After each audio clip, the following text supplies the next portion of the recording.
For the Liberals' sake, and democracy, Trudeau needs clearer answers on foreign interference. Prime Minister outlines new steps as the opposition attacks. To understand why Justin Trudeau appeared before reporters on Monday evening to outline new steps in his government's response to China's alleged attempts to interfere in Canada's political process, one only has to take note of what was said about Trudeau in the House of Commons on Monday afternoon. Subscribe our YouTube channel and click our bell icon for new videos. About Trudeau in the House of Commons on Monday afternoon. In the first question period since the controversy over foreign interference came to a boil, Conservative leader Pierre Poilievre alleged that for 10 years the communist dictatorship in Beijing has been helping the Prime Minister and that we have had 10 years of cover UPS from the Prime Minister. The available evidence does not support those charges. But leaks to the media suggest Chinese officials at least attempted to meddle in Canadian politics around the 2019 and 2021 elections. In one telling, China sought to defeat some conservative candidates and wanted to see a liberal minority government retain power. Of 11 candidates in 2019 who were reportedly viewed as friends of China, 9 were liberals and 2 were conservatives. Exactly what happened, and what it amounted to, is very unclear. And in the absence of much clarity, it is that much easier for imaginative politicians and observers to wonder aloud about all sorts of things. The Liberals might have tried to comfort themselves with the knowledge that the opposition in Parliament will eventually, inevitably, move on to some new outrage.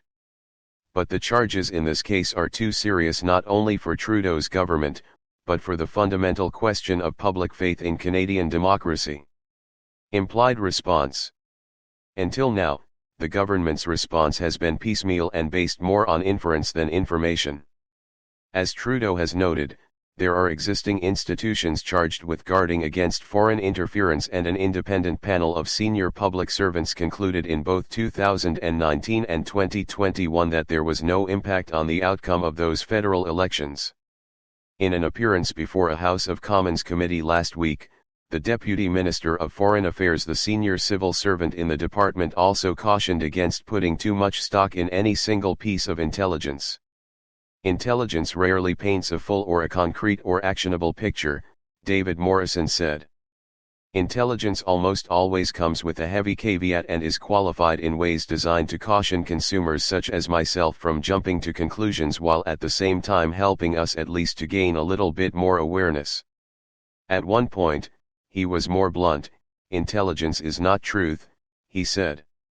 At another, he invoked the example of the intelligence that was once said to show that Saddam Hussein's Iraq had weapons of mass destruction.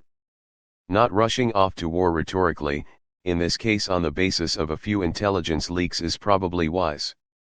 But broad reassurances and inferred quibbles also haven't gone very far to either refute the worst fears or reassure everyone that the government and national security agencies responded appropriately to whatever was known. Can NSICO get answers?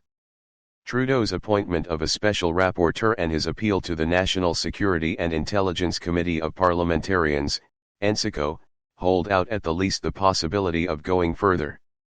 NSICO currently has 9 members, 4 Liberal MPs, 2 Conservatives, 1 New Democrat, 1 member of the Bloc Québécois and 1 senator.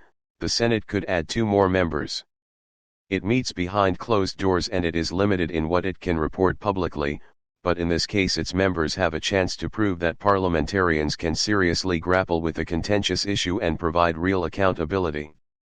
The special rapporteur might eventually recommend that some other kind of inquiry is necessary.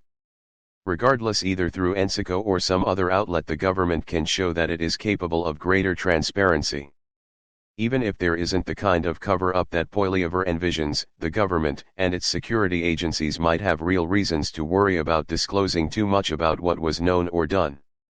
They also might be uneasy with the idea that a media leak would compel them to reveal more than they normally would. Perhaps they fear setting a bad precedent.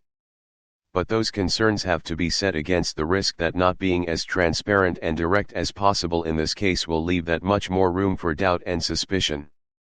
Maybe nothing will ever satisfy everyone. Some will have already decided that this story is about, but the more facts the better off Canadians will be. Foreign interference is a complex landscape that should not be boiled down to sound bites and binary choices. And it certainly should not be about partisan politics, Trudeau said on Monday evening. As politicians, we work at building trust with people every day. But it is also our duty to do everything we can so that Canadians can trust our institutions, now and into the future. Some of that might sound like thinly veiled criticism of his opposition, and probably it was. But it applies equally to Trudeau. It is fair to ask whether the allegations reported in the media are credible and substantive. And it is fair to ask whether the government did enough to respond to whatever information it had. But the ultimate question for Trudeau will be whether he did everything he can to maintain trust in Canadian democracy. And, in this case, everything would mean ensuring that those first two questions are answered as clearly as possible. Everything we can so that Canadians can trust our institutions, now and into the future. Some of that might sound like thinly veiled criticism of his opposition, and probably it was. But it applies equally to Trudeau. It is fair to ask whether the allegations reported in the media are credible and substantive. And it is fair to ask whether the government did enough to respond to whatever information it had. But the ultimate question for Trudeau will be whether he did everything he can to maintain trust in Canadian democracy. And, in this case, everything would mean ensuring that those first two questions are answered as clearly as possible. Ensuring that those first two questions are answered as clearly as possible. Subscribe our YouTube channel and click our bell icon for new videos.